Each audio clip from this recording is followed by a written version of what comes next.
अच्छा बच्चों, 7th class आज हम शुरू कर रहे हैं आपका नया सब्जेक्ट हिंदी की पाठमाला नया उत्सव।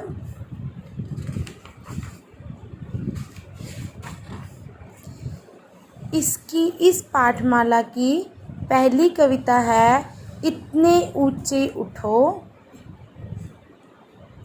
इस कविता में जो कवि है वो अपने देश के बच्चों को ये बता रहा है कि आप इतने ऊंचे उठो कि आपके जो सारी बुराई हैं वो दूर हो जाएं और आपकी इतनी सोच नहीं बन जाए कि आप किसी में भी भेदभाव ना कर सकें। इसलिए इस कविता में कवि ने बच्चों को अपना ध्यान अच्छे कामों में लगाने के लिए कहा है।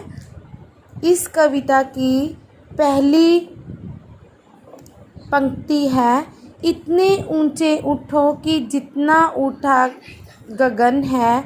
इस कविता में कवि ने बच्चों को ये बताया है कि ये बोला है कि आप इतने ज़्यादा ऊंचे उठो कि जितना ऊंचा आसमान है। देखो इस सारी दुनिया को एक दृष्टि से।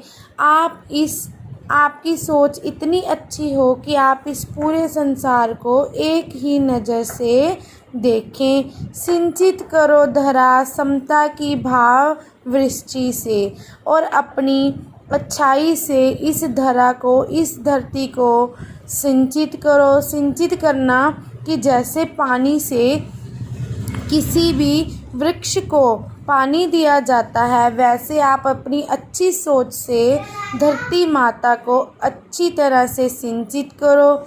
जात भेद की, धर्म वेश की, काले गोरे रंग द्वेष की। आपकी सोच इतनी अच्छी हो कि आप किसी भी जाति में भेद ना करें, ना ही कोई धर्म भेद करे, ना ही काले और गोरे रंग में कोई भेद करें। ज्वालाओं से जलते जग में इतने शीतल बहो कि जितना मल्य पवन। इस जलती हुई दुनिया में आप इतने ठंडे बनो कि जैसे ठंडी ठंडी हवा चल रही हो।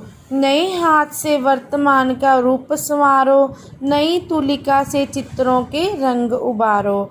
आप अपने नए हाथों से, नए कर्मों से जो आपका चल रहा समा है उसको सही करो और नई तुलिका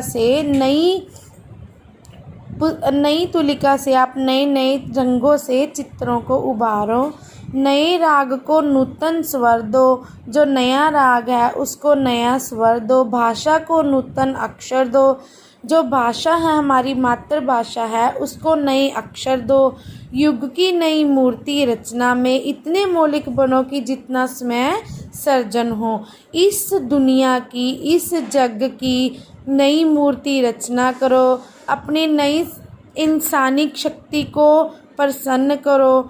इतने मौलिक बनो, इतने बड़े बनो कि जितना भी आप बन सकते हो। लो अतीत से उतना ही जितना पोषक। जीवन शीरण का मोह मृत्यु का है द्योतक।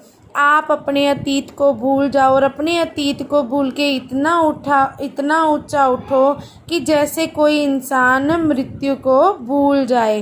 तोड़ो बंधन, रुको न चिंतन, गति जीवन का सत्य चिरंतन। अपनी जो भी बाधाएं हैं उस बुरी कर्मों के बंधन को तोड़ के बिना चिंतन के, बिना चिंता किए आप जीवन में आगे बढ़ते चलो। धरा के शाश्वत प्रवाह में इतने गति में बनो कि जितना परिवर्तन है। और धारा के शाश्वत प्रवाह में मतलब अपनी सोच इतनी नई रखो कि आपका अच्छा परिवर्तन हो सके। धन्यवाद।